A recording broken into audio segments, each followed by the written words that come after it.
buenos días, son las 11:04 de la mañana ya y estamos comenzando La Verdad en Exitosa con dos verdades directas a la cara, como yo siempre digo las cosas. Primera verdad, se debió prevenir lo de Edwin Donaire, ¿no es cierto? El congresista desaforado. Se sabía que se iba a plantear ya esto en el Pleno. Se tenía conocimiento de que lo iban a desaforar. Todo el mundo podía prevenir ese tema. No se pudo prevenir el encontrarlo y el que no se dé a la fuga como está en este momento no ha habido. No se podía prevenir eso desde la policía. Creemos que sí se pudo prevenir. Segunda verdad, lamentablemente, pero es la verdad, se veía venir también lo de Chiquito Flores. Hoy día fue detenido y fue llevado a la comisaría de Caraballo. ¿Por qué? Porque su pareja sentimental lo ha denunciado por agresiones. Vamos a tener más informaciones sobre este tema en unos minutos, pero se veía venir. Ahora ha venido a conversar con nosotros en nuestros estudios Luis Alberto Sánchez Cáceres, experto en temas contra el terrorismo y director de la ONG Huayna Puna Perú. Hemos conversado en otras ocasiones con él sobre el tema de Sendero, pero ahora vamos a conversar sobre el tema del MRTA. ¿Por qué? Porque así como diversos grupos hicieron un encuentro el mes pasado, donde fue, digamos, que el grupo principal estuvo encabezado por exsenderistas y algunas personas allegadas a Abimael Guzmán y a su pensamiento. Esta vez tenemos que hablar de una reunión que se ha producido el 27 de abril, pero de personas que conmemoran de alguna forma las acciones del MRTA. Vamos a hablar con él. Bienvenido. Muchas gracias por la entrevista, Giovanna. Bien, lo que he dicho es verdad. Entonces, hubo una reunión de la que ya hablamos, de muchas agrupaciones que incluso tú nos contaste que vinieron gente de las FARC para esa reunión. Sí. Sin embargo, ahora ha habido una reunión, pero del MRTA. Exacto, sí. ¿Se podría decir que en esta reunión han habido terroristas o exterroristas? Sí, efectivamente. Te agradezco por la entrevista. Y efectivamente, nosotros hace unos días tocamos que había habido un congreso de Sendero Luminoso, ¿no es cierto? Exacto. Bueno, lo que ha habido ahora es un homenaje a terroristas del MRTA que ha sido realizado por los brazos políticos de esta organización. Sí, el MRTA también tiene brazos políticos. ¿Y están trabajando en todo el país? Exacto. Pero internacionalmente también, como algunos brazos políticos de Sendero? No con la efectividad de Sendero, no con esa magnitud, pero sí, también tienen nexos en el extranjero. Están trabajando con algunas organizaciones de Bolivia. Pero lo que ha sucedido este último sábado 27, aproximadamente entre las 7 y 9:30 de la noche. Que son las imágenes que tenemos aquí detrás de nosotros, ¿no? Este es un homenaje realizado por el Frente Político del MRTA, que es el Frente Democrático del Pueblo. Este Frente Democrático del Pueblo ha realizado un homenaje a los terroristas por el caso Molinos. En el caso Molinos, que fue el 28 de abril del 89, se registró un enfrentamiento entre miembros del ejército y los terroristas. Los soldados del ejército no le dieron tiempo de nada. Eso fue en Jauja. En Jauja, en Junín. Y en este enfrentamiento, pues, los soldados pues tenían que actuar rápidamente. Ahora, para poner un poco en contexto, porque algunos hablan de que ahí hubo desaparecidos, de que no fue algo tan legal lo que pasó en Molinos, pero vamos a hablar un poquito de historia con respecto al MRTA. El MRTA nace en esa zona, en los 80, ¿verdad? Sí, entre otras zonas además. O sea, nace en paralelo en varias zonas del país. Sí. Ya, y una de las zonas es esa zona. Exacto. De Jauja, de Junín. Sí, exacto. De Huancayo. Es esa zona. Entonces, lo que sucede es que hay un enfrentamiento entre terroristas y gente del ejército. Y en este enfrentamiento que sucede... mueren ahí desaparecidos y capturados también, ¿no? Exacto. Entonces, en este enfrentamiento, lo que ocurre es que aproximadamente 59 miembros del MRTA son abatidos en este enfrentamiento. Ahora, el ejército obviamente pues tenía que actuar rápidamente. Fueron muy rápidas las cosas y los soldados del ejército no sabían en sí a qué enfrentaba. Así que hubo el enfrentamiento y murieron los 59 miembros del MRTA. Ahora, en este encuentro... ¿Estaba comprobado que eran terroristas? Sí, por supuesto. Estaba comprobado porque en este mismo homenaje que le han hecho, ellos han anunciado que además van a demandar al Estado peruano por este caso. y que los que estaban en este enfrentamiento eran miembros del MRTA. Por eso es que han realizado este homenaje. Ahora, este homenaje es diferente al congreso que hubo de Sendero. O sea, estábamos hablando la otra vez que estos congresos, estas reuniones que están haciendo ex miembros terroristas, ¿no? O como tú les dices, los brazos políticos de Sendero Luminoso con otras organizaciones, es más o menos como empezó Abimael Guzmán con Sendero, ¿no? Primero hablando de ideología, citando autores, citando a Mao, ¿no? Citando a Lenin, o sea, un congreso ideológico, y terminaba en diversas decisiones, digamos, grupales, ¿no? Y eso es lo que están haciendo también hoy en día en los congresos. Este homenaje también tiene esas características, también se habla de ideología. En ese homenaje obviamente se habla de ideología, pero lo que sucede en este homenaje que han hecho los miembros del MRTA, el brazo político del MRTA, que es el Frente Democrático del Pueblo, es o corresponde a lo que es Abril en la Memoria. ¿Qué es Abril en la Memoria? Abril en la Memoria es una fecha que los miembros del MRTA celebran desde hace 10 años. Y lo han estado celebrando ininterrumpidamente. ¿Ya? En estos 10 años han estado celebrando dos hechos principales, que son los componentes de esta Abril en la Memoria. Uno, los muertos por el caso Molinos, los 59 MRTistas, y segundo, los terroristas que murieron en la toma de la casa del embajador japonés en 1997. Estos dos eventos los han estado realizando. Además, todos los años van al cementerio El Ángel, donde está Néstor Serpa Cartolini, y también hacen una romería. No es tan fastuosa como lo que sucedió con el mausoleo terrorista, pero sí, ellos rinden allí también homenaje a sus muertos, a sus terroristas muertos. ¿Qué dice la ley peruana, la Constitución, con respecto a esto? ¿Dice algo? ¿Se puede evitar que sucedan estos homenajes? La legislación peruana es muy débil en ese sentido. Tal como nosotros lo hemos publicado en nuestro comunicado, tenemos una legislación genufresca, tenemos una legislación débil, mal redactada, mal contextualizada. No es realmente una legislación contra el terrorismo. Solamente son parches que se han puesto para justificar ciertos escenarios o ciertas circunstancias políticas, de críticas que pueda haber en contra del Ministerio del Interior. Pero que estas mismas leyes... Porque es cierto que en nuestro país hay y debe haber libertad de hacer política. Sí, pero estas mismas leyes, te digo, no representan una lucha contra el terrorismo frontal, no son una política contra el terrorismo real. ¿Y qué pasa en otros países? En otros países hay una tolerancia cero contra el terrorismo. Por ejemplo, por este caso del ISIS, obviamente las leyes son muy estrictas y hay leyes de sección que se han puesto. Entonces, imagínate que el pensamiento de los servicios de inteligencia de Europa frente a el pensamiento del servicio de inteligencia peruano. Claro, pero Luis Alberto, tenemos un grave problema en nuestro país porque los que tienen que legislar son aquellos que están en el Parlamento y una de ellas ha sido sancionada el día de ayer. Foronda, Foronda ha sido sancionada el día de ayer por contratar a una ex-emerretista. Sí, y quiero señalar esto, eso se ha realizado en el Congreso peruano, porque si esto fuera sido el Congreso de Estados Unidos o el Congreso de Alemania y Francia, a esa congresista la expulsaban del Congreso. Eso es lo que yo me preguntaba el día de ayer, o sea, 120 días de sanción por contratar a alguien que ha sido sentenciada por terrorismo.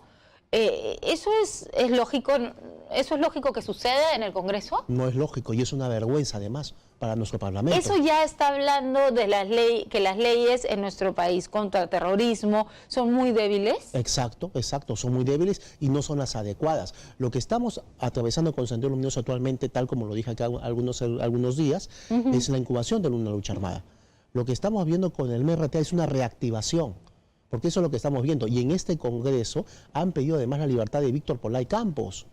Han estado... Me decías que están denunciando al Estado. Sí.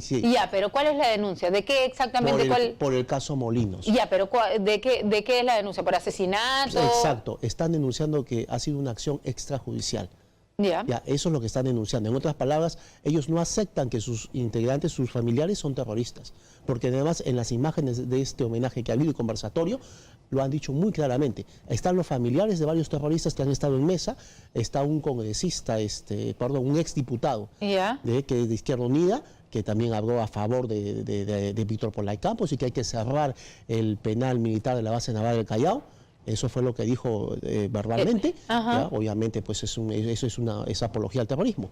Y además de eso también estuvo un abogado, que también es uno de los abogados de estos familiares, y han anunciado que van a demandar. Pero abrirle la memoria... Pero a ver, una cosa, ellos aceptan que eran MRTistas, pero que no eran terroristas. Exacto. Entonces ellos no aceptan que el MRTA era un grupo terrorista. Exacto, no lo aceptan. Entonces, ¿quién mató, quién asesinó el nombre del MRTA? ¿Quién? Ellos están separando las cosas, porque es parte de su argumentación legal. Ellos dicen que unos eran MRTistas políticos y otros eran la Fuerza Armada del MRTA. No, ¿Eso dicen? Ellos lo que están aceptando es que ellos supuestamente lo que ellos han planteado es que lo que hizo Víctor Porlay Campos contra los terroristas está justificado. Ya. Eso es lo que están haciendo. Y que supuestamente ellos son luchadores sociales y por eso no se les puede calificar como terroristas. Eso es lo que se ha dicho en ese homenaje que han realizado y conversatorio. El conversatorio se titulaba Molinos, 30 años después, impunidad aún en el tiempo.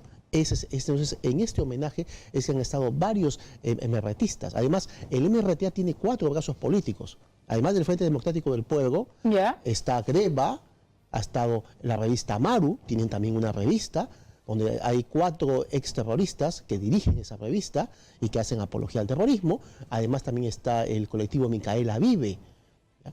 Y me olvidaba de uno más, que es Cátedra Social, que es uno de los principales organizadores de este evento. Ya, ustedes tienen mucha información y desde la anterior entrevista yo te preguntaba, ¿no? ¿El Estado se ha acercado alguna vez a ustedes para compartir o para pedirles información, los videos que ustedes logran grabar? Porque me imagino que ustedes logran entrar a estas reuniones para obtener estos videos. Los videos que ustedes logran hablar, ¿sabes si inteligencia militar está siguiendo esto? ¿Está siguiendo esto que ustedes mismos están siguiendo también? Hasta lo que yo tengo conocimiento, gente de tanto el ejército y la policía leen todas nuestras publicaciones. Entran a la página de Huayna Perú y saben de todas las denuncias contra otros poderes. Deben estar haciendo entonces su investigación en paralelo. Me imagino que debe estar haciendo en paralelo porque hasta el momento al menos no se han comunicado conmigo para nada.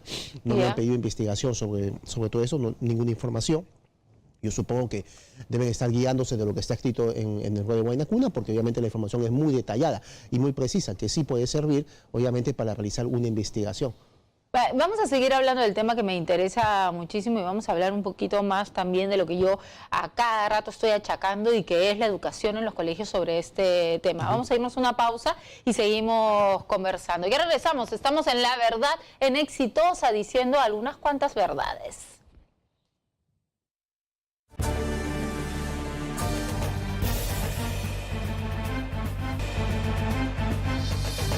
11:18, regresamos para seguir hablando de este tema que en realidad preocupa mucho. Primero fue una reunión, las dos reuniones han sido el mismo mes, ¿no es cierto? Una, digamos, conferencia, convención que terminó en concierto de Sendero Luminoso con varios, un congreso que terminó en concierto de varios, en verdad, de varios grupos, ¿no? Sí. De Latinoamérica y no solamente de Latinoamérica, de Turquía, creo que de Turquía también. El Frente Revolucionario de Turquía estuvo en el evento. Bien, eso fue, es más, el mismo día que Alan García se disparó, ese mismo día fue ese congreso. También estuvieron las FARC también ese día. También estuvieron las FARC y hasta celebraron, ¿no?, la muerte de Alan García.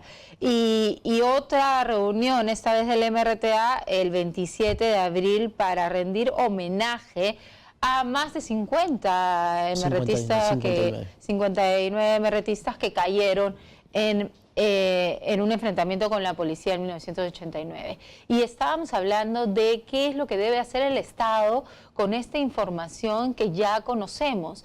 Primero que nada, debería de hacerse leyes mucho más rigurosas para que no puedan haber estos encuentros, ¿o eso no se puede evitar? No, sí se pueden evitar. Lo que pasa es que no tenemos una política real contra el terrorismo en el país y eso no sucede desde ahora.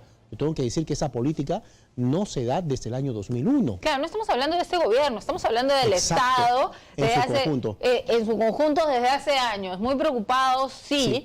Tal vez, y mucho hemos hablado del avance económico y ahora ya vemos los resultados que tenemos en la política que hemos tenido pro empresas, pero no ha habido una preocupación. Si me dices que esto, que conmemoran de hace 10 años, abril en la memoria, que conmemoran 2 actos terroristas en nuestra historia, una de ellas es además la toma de la casa del embajador de Japón, ¿no? Y la posterior muerte de todos los terroristas que entraron ahí. Si están conmemorando esto desde hace 10 años, entonces, y rindiendo homenaje a estos actos terroristas de hace 10 años, es que 10 años el Estado no ha hecho nada para evitar esto. Esa es una falla de los servicios de inteligencia. Ese es el concepto real de lo que está sucediendo.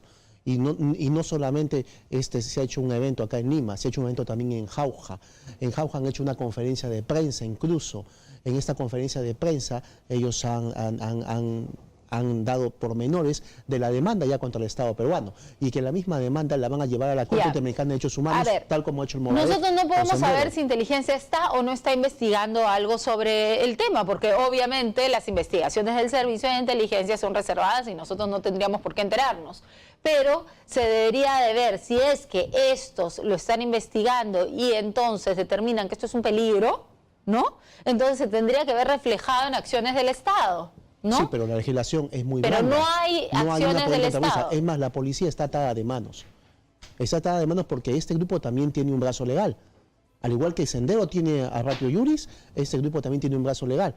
Con lo cual prácticamente amordazan a la Policía Nacional, a la DIRCOTE, y no pueden establecer medidas más rígidas. Por eso te decía, no tenemos una legislación real. Tiene que haber una ley que diga que no puede haber apología al terrorismo en los términos específicos en los que se determinen, que no pueden haber homenajes a actos terroristas, ¿no? Que no pueden haber conmemoraciones a actos terroristas, que no pueden haber movilizaciones o congregación de gente que pida libertad para terroristas, me imagino. Tiene que haber una política real contra el terrorismo que actualmente no existe, porque no existe una política de prevención, y eso es un gravísimo error. Pero si yo te digo cosas específicas, como las que te estoy diciendo, ¿no? Normas y leyes específicas. ¿Tú qué crees que debería de prohibirse? ¿Que se agrupe gente que rinde homenaje a algún acto terrorista? Por supuesto, deben regirse las mismas leyes que rigen en Europa por el tema del ISIS.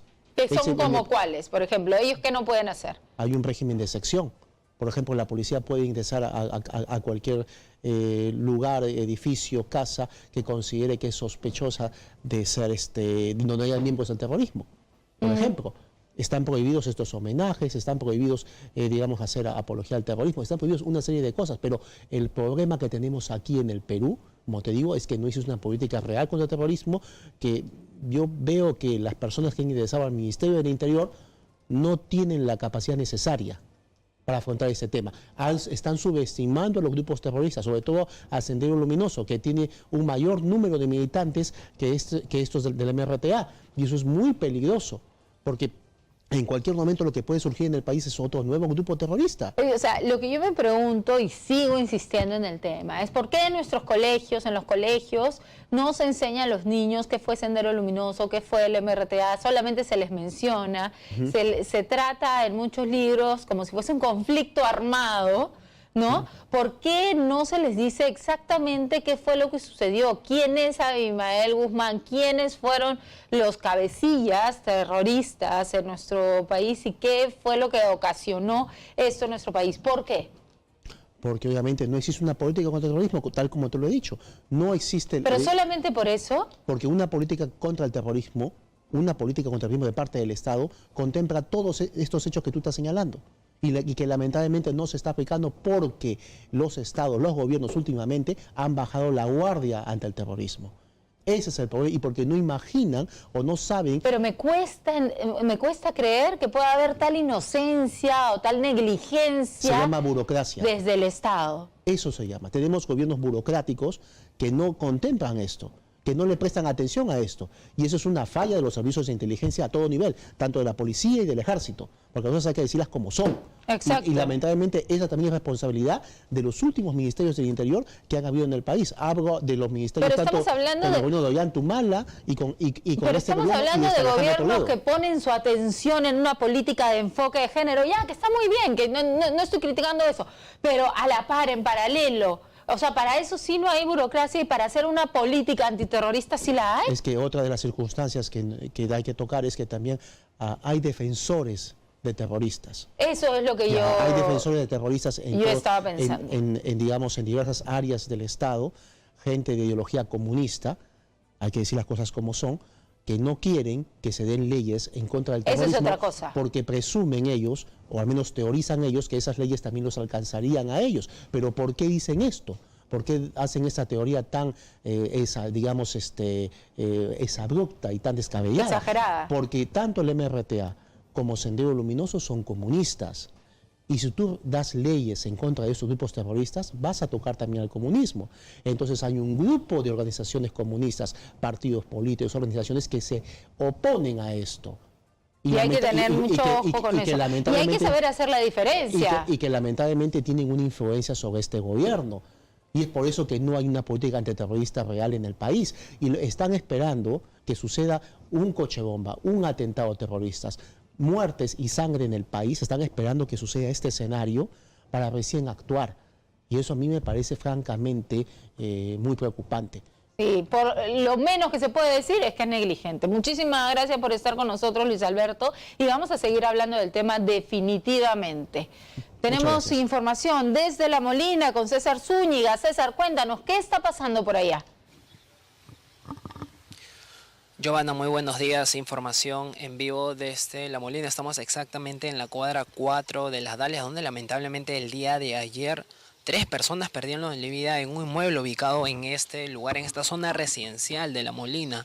Ellos han sido identificados como Lidia García Vázquez y Melitón Ruiz Sánchez, una pareja de ancianos, de esposos, quienes han sido encontrados muertos en el segundo piso de esta vivienda. Ahora, la tercera persona ha sido identificada como Abigail Ramos Bautista, de 19 años, quien era la empleada del hogar. ¿En qué circunstancias se habrían realizado o se habrían desarrollado las muertes? A raíz de un incendio que sucedió el día de ayer cerca de las 8 de la noche. Pero esto habría dado un vuelco, un giro inesperado en las horas de esta mañana a raíz de la presencia de la policía que ha llegado a este lugar y que en el momento todavía se encuentra haciendo los análisis correspondientes del cuerpo en base a los peritos de criminalística y la DIRINC que han llegado al lugar, porque aparentemente se habría tratado, se manejan dos hipótesis. Una es que habría sido un robo y que habría causado la muerte de las personas y posteriormente se habría provocado el incendio, y otro directamente que, bueno, un balón de gas había explotado y habría causado la muerte de estas personas. César. Pero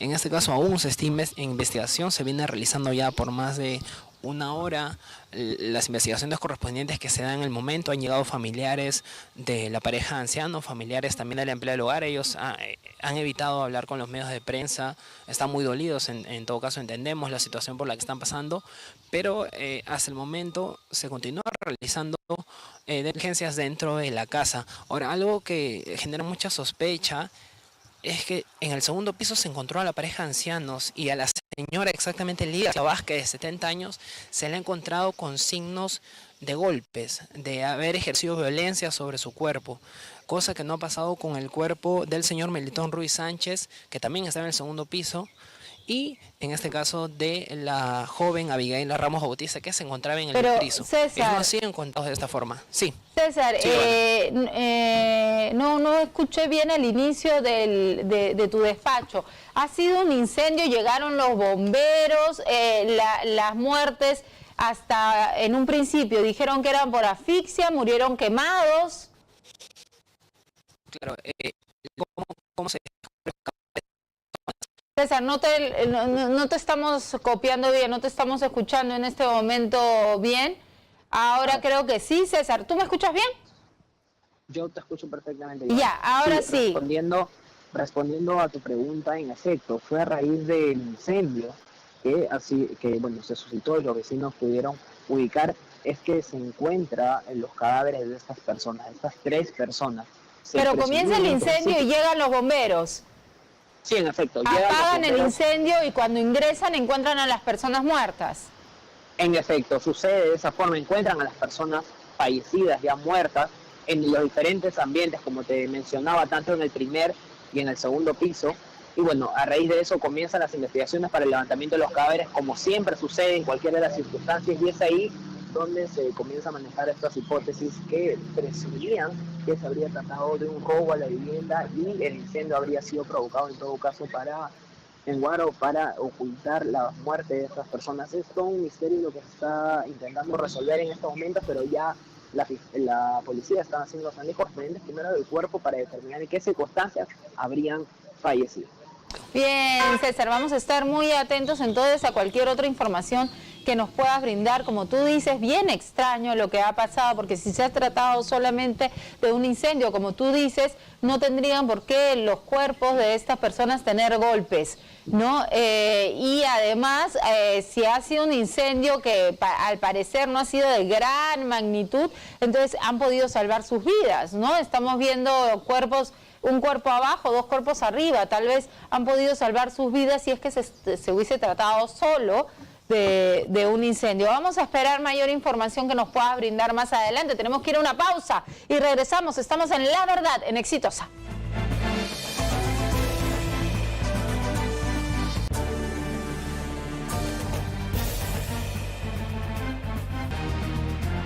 Estamos de vuelta, esta es La Verdad en Exitosa. ¿Qué ha pasado también en el Congreso? El Congreso ha aprobado una ley de control de fusiones y adquisiciones empresariales en nuestro país. Hay muchos que han estado en contra, hay muchos que han estado a favor. ¿Por qué? Porque según esta ley se va a poder controlar el tema del monopolio, que 2 empresas controlen un mercado, como sucede hoy en día, por ejemplo, en el tema de farmacias, que son pocas empresas que controlan a varias marcas de farmacias. Entonces, por supuesto, los que se pueden ver perjudicados son los consumidores por los precios que tenemos de nuestros fármacos o de los fármacos en nuestro país. Otro ejemplo sería, por ejemplo, el mercado de cervezas, que también son pocas empresas que controlan el 90 y tantos % del comercio de cervezas en nuestro país, y el porcentaje pequeño, que es menos de 10%, son de empresas chiquitas de cervezas, y ahora las que están tan de moda, las cervezas artesanales. Bueno, se ha aprobado una ley para controlar esto y que no pase esto en los diferentes mercados de nuestro país. Y sobre el tema vamos a hablar con Alejandro Rospigliosi, que ya lo tenemos en línea, que es abogado constitucionalista y ex vicepresidente del Tribunal de Indecopi. ¿Y por qué es importante que haya trabajado en Indecopi? Porque justamente, según la ley, es Indecopi quien debe controlar y fiscalizar esto. Muy buenos días. Giovanna, buenos días. ¿Cómo está, señor Rospigliosi? Vamos a hablar, es muy importante hablar sobre este tema, pero le pido que me espere unos minutitos, porque en este momento está hablando Juan Guaidó y vamos a escuchar lo que está diciendo en Venezuela el presidente interino. A ver. Por eso sueltan algunos paramilitares para que disparen a nuestros jóvenes. Y tengan muy claro también el pueblo de Venezuela. Como decimos una cosa, decimos la otra. Va a haber justicia para esos jóvenes que han sido asesinados brutalmente. Va a haber justicia para esos niños y niñas que han sido asesinados por buscar sus sueños y los de todos los venezolanos. Aquí nadie ha hablado de un enfrentamiento, nadie, solamente ellos. Por el contrario, estamos hablando del encuentro. Y los ciudadanos fuimos al encuentro el martes, fuimos al encuentro el miércoles y hemos estado en las calles hablando. Y por eso decimos, mañana volvemos al encuentro. Y atención con esto, de manera pacífica, cívica. No vamos a ir por un piquete, nada de eso, sino regresamos, vamos a ir a entregar un documento sencillo, una proclama a las Fuerzas Armadas, para que escuchen, para que atiendan el llamado de Venezuela, de la Constitución, de que es posible una transición democrática, rápida, para producir elecciones libres en Venezuela, que solamente falta ese componente, que hay compromiso con las garantías, con las amnistías, con el respeto y el respaldo. Edgar Zambrano es un hombre íntegro, que lo que hacen es perseguir.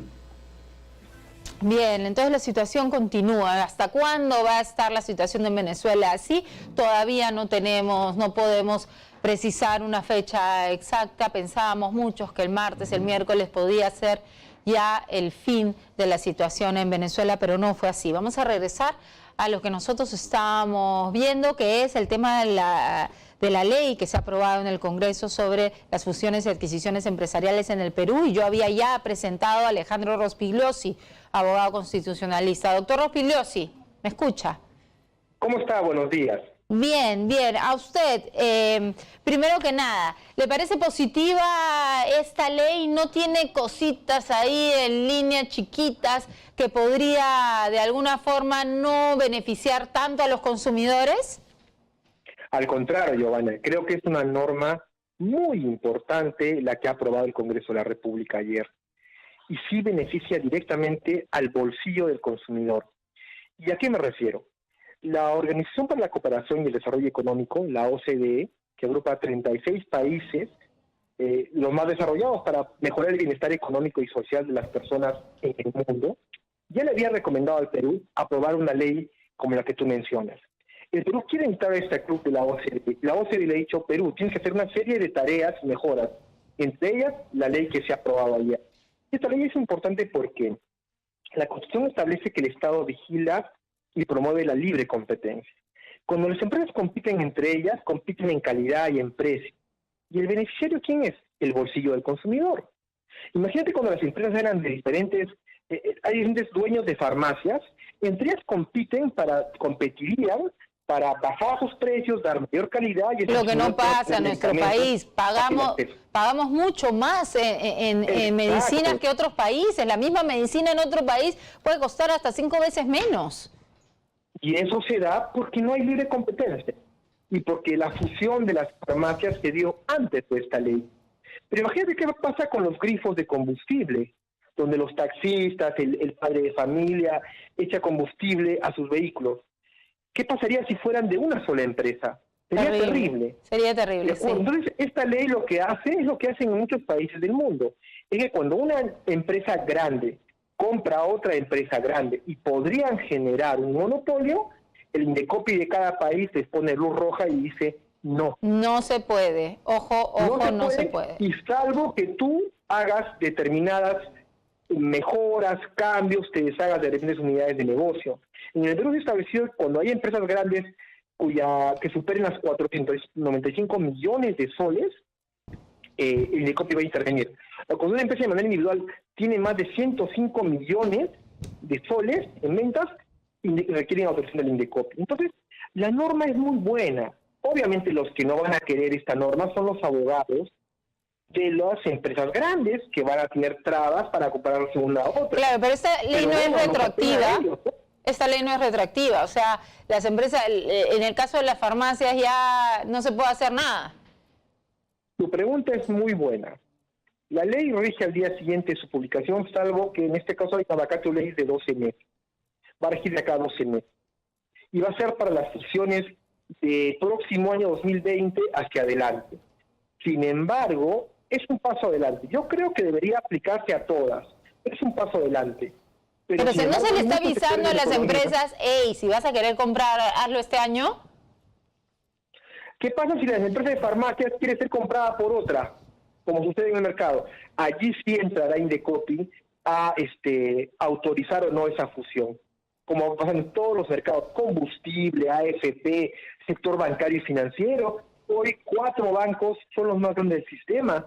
Y si esos 4 quieren comprarse uno al otro, pues ahora tienen que pedirle permiso al Indecopi con un informe previo de la Superintendencia de Banca y Seguros. ¿Y Indecopi actualmente tiene la capacidad para hacer eso o va a necesitar tal vez más presupuesto? Va a requerir más presupuesto, claro está, pero en los 30 años de vida institucional que tiene Indecopi ha funcionado de manera acertada. Yo creo que hay un capital humano solvente y profesional que va a responder a este desafío. Indecopi es una agencia de competencia del cual muchos sectores es un ejemplo. El caso de Chile han presentado, por ejemplo, proyectos de ley en la Cámara de Diputados de Chile para aprender de Indecopi el tema de la defensa del consumidor.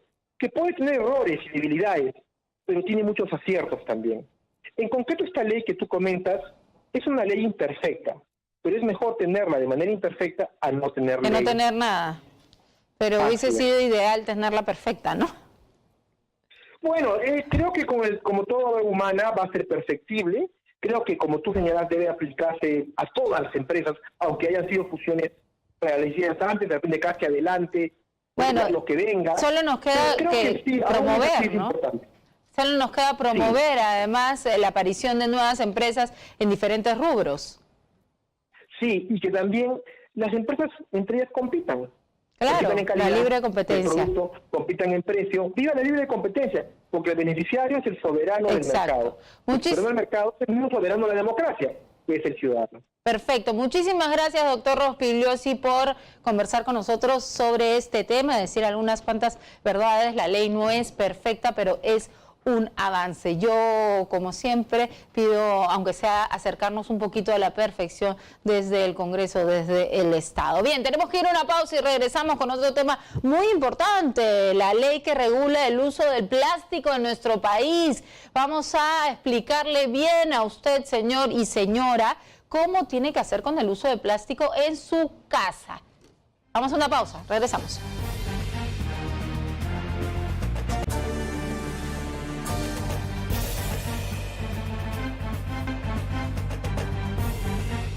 Bien, ya estamos de vuelta, son las 11:47, estamos en La Verdad en Exitosa y a mí me interesa mucho este tema en realidad y es la ley del plástico, del uso del plástico, y estamos aquí con Albina Ruiz, viceministra del Ambiente. Bienvenida, gracias por venir a solucionar todas nuestras interrogantes sobre este tema. A ver, lo que dice y lo que afecta a la gente es el bolsillo, por supuesto, ¿no es cierto? Y lo que dicen es que ahora en los supermercados, cuando vayamos a comprar, no solamente en supermercados, me imagino que en el mercado también, ¿no? Nos van a cobrar por las bolsas. Las bolsas de portabilidad, porque las bolsas de un solo uso, que son aquellas transparentes hasta de 30 centímetros, esas ya están prohibidas. Ya, esa donde metes la fruta. La fruta que llegas a casa y lo rompes y lo tiras, o donde pones el pan y lo rompes. O las que vienen, por ejemplo, en las áreas naturales protegidas del país, ya entró en vigencia, porque fue a los 120 días, o sea, ya está vigente, entró en abril. Y también los encartes, por ejemplo, donde mandas las revistas, los periódicos. Esas bolsitas. Eso ya está prohibido en este momento. Ya, ok. Y al año va a estar prohibido en cualquier establecimiento las de un solo uso. Las otras de portabilidad es decir, cuando usted va al supermercado y agarra de esos rollos de bolsa, ¿no? Agarras para meter tu verdura, agarras para meter la fruta. Ya esas bolsas van a estar prohibidas a partir de diciembre. De diciembre, o sea, el tenemos... 19 de diciembre ya o sea, no deben estar. El 20 de diciembre se encuentra una bolsa ahí a denunciarlos. Ah, no, por supuesto, por supuesto, esos ya no deben estar. Y cada supermercado tiene que ver cómo solucionar su problema. Por supuesto, para eso muchas de ellas ya están ofreciendo bolsas hechas de material reciclado, bolsas de tela, o sea, ya de papel, ya están ofertando. Las que se van a empezar a cobrar son las de portabilidad, las que se pueden usar hasta 15 veces. Que tú lo puedes reusar más veces para llevar otras cosas. Se van a empezar a cobrar. ¿Por qué? Porque hemos visto también qué pasa en Latinoamérica y qué pasa en otros países, con países cercanos como Colombia, Argentina. En Colombia, empezando a cobrar la bolsa, en un año descendió el consumo el 30%. O sea, porque si no, si te dan gratis, la gente pide de más. Basta que le digas 10 céntimos el primer año, pero después vamos a ir subiendo a 20, hasta llegar a 50 centavos en 2023. La gente va a tener que acordarse de llevar su bolsa de tela, de llevar su canasta. ¿Y eso desde cuándo va a ser? ¿También desde diciembre? Desde diciembre. ¿Va a comenzar a cobrarse? No, el cobro ya es a partir del 1 de agosto. Ah, ya, ahorita nomás, ahorita nomás. Dice, en el artículo 12 señala que vaya guardando sus bolsas de tela para ir al mercado, nada más. Ya te van a empezar a cobrar. Las de portabilidad se cobran, ¿no? A partir del 1 de agosto. ¿Y qué pasa? Porque yo voy a algunos sitios que, por ejemplo, ahora ya no dan sorbete, cañita de plástico, ¿no es cierto? Pero sin embargo sí dan el vaso y la tapa del vaso de plástico. En realidad también eso ya está regulado, todo lo que son envases desechables, porque son descartables, o que tengan como base polímera o poliestireno expandido, que en otro... que obviamente lo conocemos como Tecnopor, esos tienen un plazo mayor de 3 años.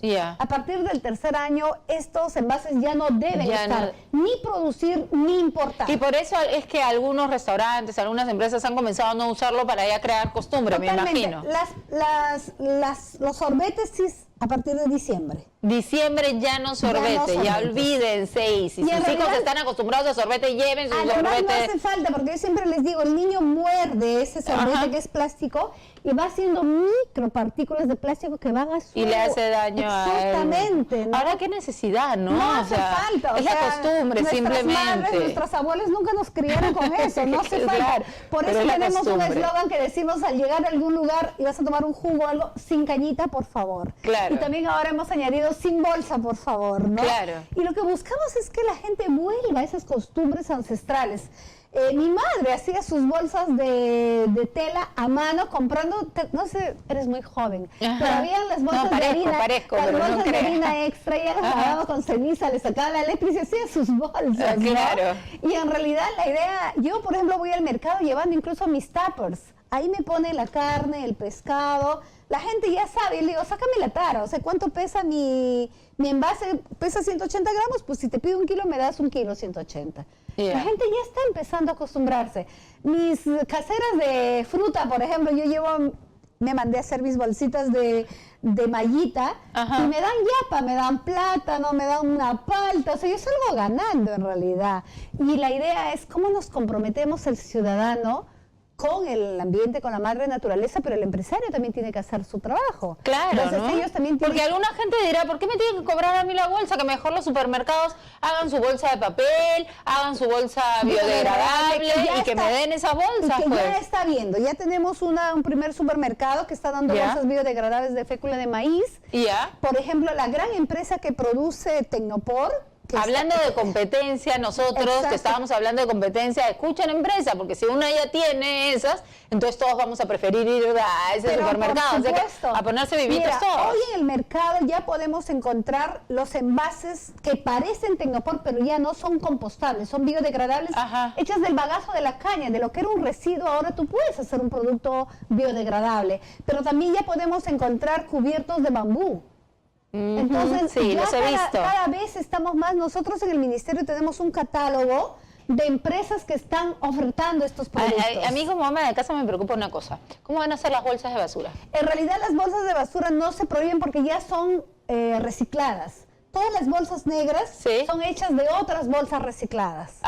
Eso es lo bueno. Porque nosotros no estamos en contra del plástico. El plástico lo necesitamos, pero no podemos usar irracionalmente. Pero la bolsa de basura ha sido reciclada, pero se va a ir directamente a contaminar. Va a ir directamente al... Por eso... Digamos, eso es lo que ya no se puede evitar. Por eso lo ideal es tratar de no generar residuos. Te voy a contar mi experiencia.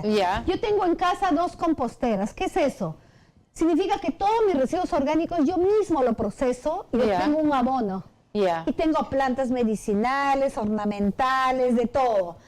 Y yo soy una consumidora responsable, compro productos cuyo envase es o reciclable o biodegradable.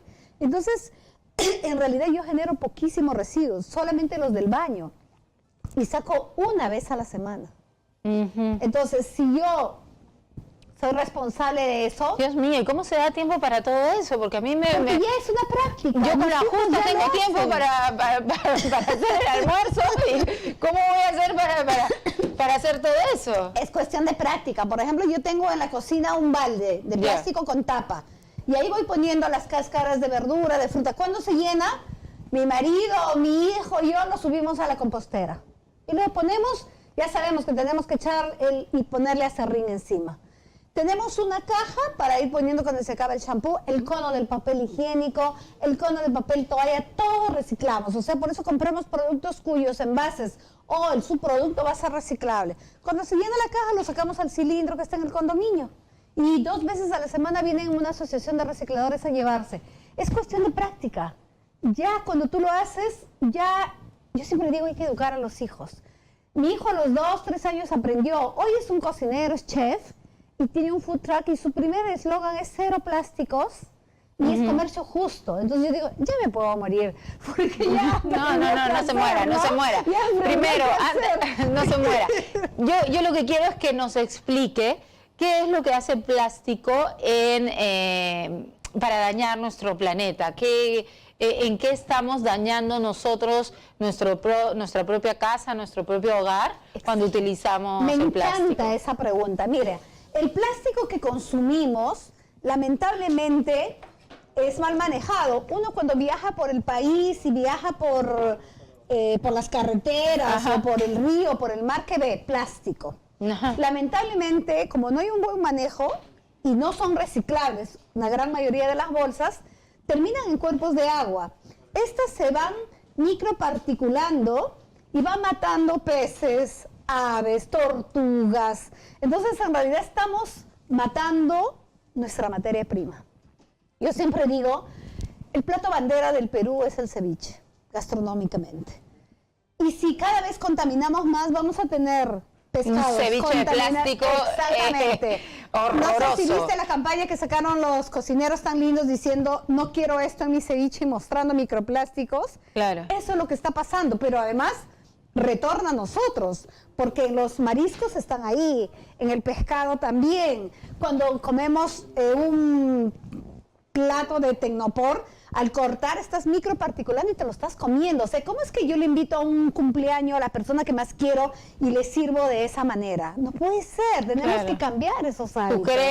Tu crema de la torta ahí llena de micropartículas de Tecnopor. Es porque está sobre la base de Tecnopor además, ¿no? Y lo estás dando a los niños, a ver, ¿no? Entonces, como padres, también. Pero no solamente porque consumimos ese pescado o esos mariscos y lo podemos consumir con este plástico, sino también porque hay un equilibrio, ¿no? En el mundo, en nuestro planeta, tiene que haber un equilibrio. Es increíble, se señala que se genera 8 millones de toneladas de plásticos que van a cuerpos de agua al año en el mundo.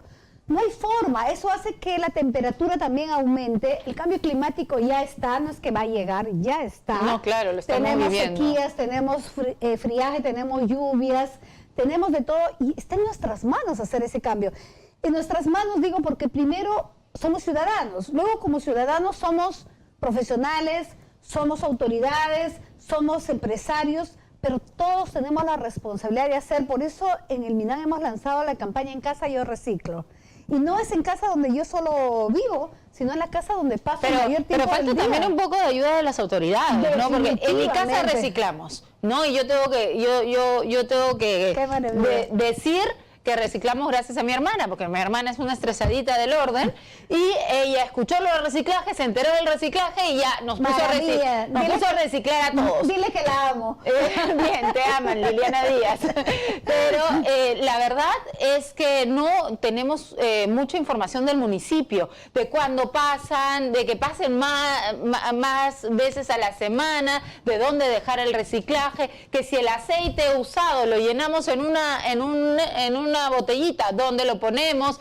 Entonces las autoridades también se tienen que poner las pilas, ¿no? Totalmente. Respondiendo a eso, nosotros... Al toque, porque ya se nos acaba el tiempo. La ley ya está que el miércoles es el día del reciclaje. Y hemos hecho modelos de ordenanzas para todas las municipalidades del país para que aprueben los miércoles día del reciclaje. Y si la gente genera más, y hemos desarrollado un aplicativo que se llama En Casa Yo Reciclo, yo puedo aplicar ahí y me va a decir...